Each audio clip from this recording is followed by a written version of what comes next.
A billionaire's son failed every lesson. Sounds like one of those clickbait headlines you scroll past, doesn't it? Some spoiled kid who had everything handed to him and still managed to screw it all up. That's what I thought too until I met him. Because behind the mansion gates, past the cars and the trust funds, was a kid drowning in ways money could never fix. And the person who pulled him out wasn't a tutor in a suit or a therapist on retainer. It was the last man you'd expect. A Hell's Angels captain. Now let me back up, because you need the whole picture. The kid's name was Lucas. 18 years old, hair that always looked like it had been styled for a magazine, and an attitude that screamed I don't care even when everyone in the room was bending over backward to please him. His father was a man you've probably read about in Forbes a dozen times, James Harcourt, one of those billionaires who owns more companies than you can count and buys islands the way normal people buy groceries. You'd think being James Harcourt's son would be like winning the lottery. But Lucas found a way to turn even winning numbers into ashes. Private school after private school, tutors flown in from overseas, summer camps designed to build character. You name it, his father tried it, and Lucas failed every single time. Not just bad grades, though he had plenty of those. He failed at friendships, burned them like matches.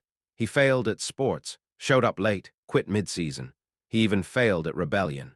When most kids his age smoked in secret or snuck out at night, Lucas did it with paparazzi in the bushes and a chauffeur waiting to pick him up afterward. Everything about him was public. Everything about him was a disappointment, and maybe you'd roll your eyes right there. Boo-hoo, rich kid with problems, but here's where it gets complicated. See, Lucas wasn't stupid, not even close. He was sharp in a way that cut through conversations, saw things other people didn't, and that kind of intelligence can be dangerous when it isn't grounded. His father thought he needed discipline. His mother thought he needed therapy. But what Lucas really needed was someone who didn't care about his last name, his money, or his mistakes. Someone who would teach him what life really takes.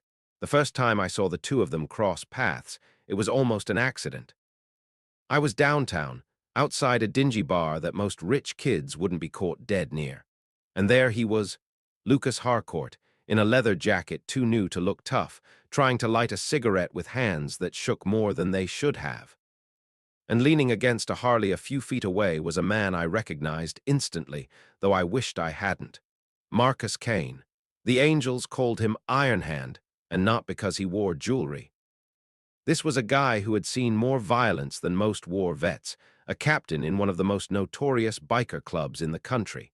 The kind of man you gave space to on the sidewalk, but Lucas didn't give him space. Lucas stared at that Harley like it was the last lifeboat on the Titanic. And then he asked the stupidest question you could ask a man like Marcus Kane. Can you teach me to ride?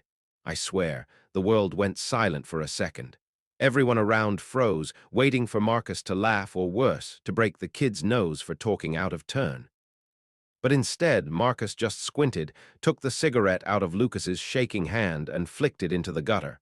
You don't even know how to stand right, he growled. What makes you think you can handle a bike? Lucas didn't flinch. And that was the first sign there was more to him than a spoiled last name. From that night on, things started to shift. At first, Marcus didn't take him seriously. He thought Lucas would show up once, get his shoes dirty and run home to the mansion, but Lucas kept coming back. Day after day, he found his way to that same bar, waiting outside like a stray dog. And eventually, Marcus stopped ignoring him. He handed him a rag and pointed at the Harley. Start with this. Learn to clean before you learn to ride. You should have seen Lucas's face. This was a kid who'd never washed his own dishes, now crouching on a sidewalk scrubbing chrome with grease under his nails. And for the first time, he didn't complain. He just did it. That was the beginning of the lesson.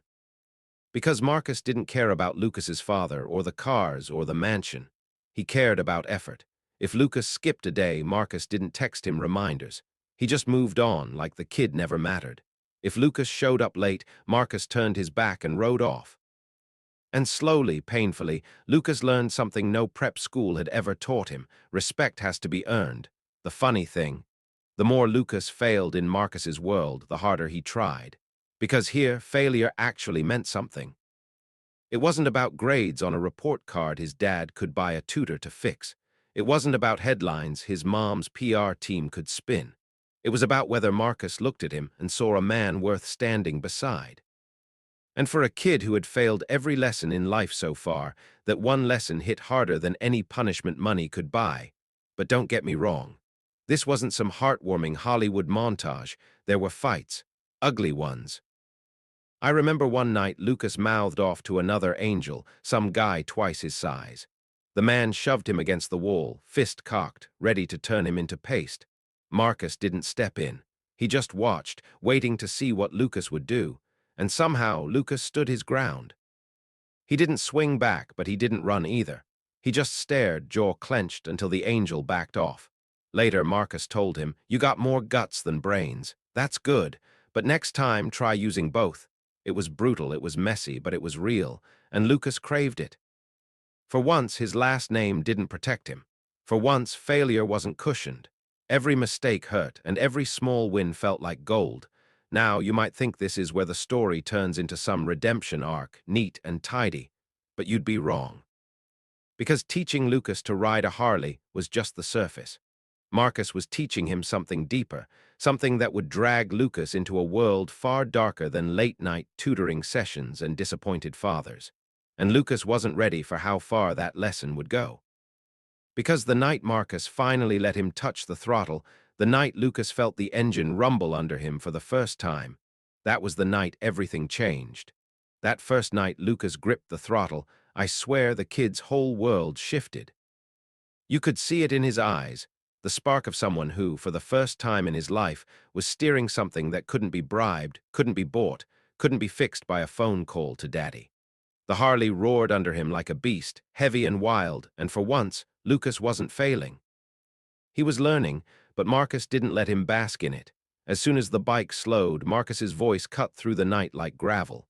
"Don't get cocky. You're just borrowing her. Respect first, freedom later." And that was the lesson Lucas didn't see coming. Respect. Not the kind stamped on a report card or attached to a last name, but the kind you earn every second you're alive. Over the weeks that followed, Marcus's teaching stretched beyond bikes.